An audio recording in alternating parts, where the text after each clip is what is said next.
Okay. మన రేవంత్ రెడ్డి గారు పెట్టినట్టు ఆటో డెబిట్ చలాన్లకు ఏదైతే చేయమంటుర్రో అది చేసే ముందు ఫస్ట్ తెలంగాణ స్టేట్ యొక్క infrastructures, roads, U turns, traffic rules అన్ని నిబంధంగా ఫారిన్ కంట్రీల లెక్క పెట్టినాక డెబిట్ చేస్తే బాగుంటది. మీ ఇన్ఫ్రాస్ట్రక్చర్స్ కరెక్ట్ లేవు. హైదరాబాద్ లెఫ్ట్ నుంచి రైట్ వస్తాయి బండ్లు, రైట్ నుంచి లెఫ్ట్ వెళ్తాయి. ఎక్కడ కూడా లేన్ డిసిప్లిన్ లేదు, డ్రైవింగ్ లా ట్రాఫిక్ రూల్స్ పాటిస్తలేరు. అవన్నీ పట్టించుకోకుండా ఆటో డెబిట్ అన్నది సామాన్య ప్రజల మీద పెద్ద భారం. ఇది దీన్ని మేము తీవ్రంగా ఖండిస్తున్నాం. ట్యాక్సీ యూనియన్లు కానీ ప్రైవేట్ వాళ్ళు కానీ మేము డ్రైవింగ్ చేసే వాళ్ళు హైదరాబాద్ వెళ్ళాలంటే భయపడుతుంది.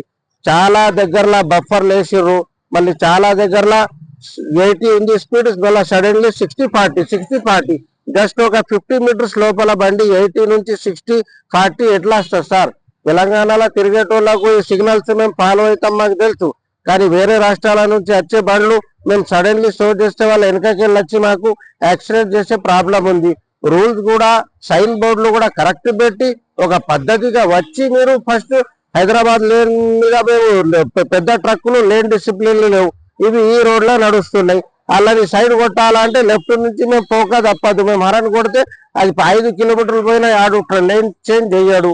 ఇవన్నీ ఫస్ట్ ట్రాఫిక్ రూల్స్ పక్కాగా అవగాహన కల్పించి రోడ్లు ఇన్ఫ్రాస్ట్రక్చర్ డెవలప్ చేసి అప్పుడు ఆటో డెబిట్ పెట్టండి, మేము దానికి ఒప్పుకుంటాం సార్. ఇప్పుడైతే ఈ సిచ్యువేషన్ లో ఈ ట్రాఫిక్ రూల్స్ లా ఈ ఒక్కళ్ళు కూడా ఫాలో చేస్తలేరు.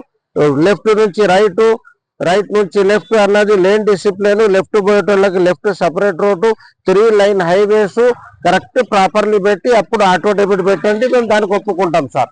Okay sir.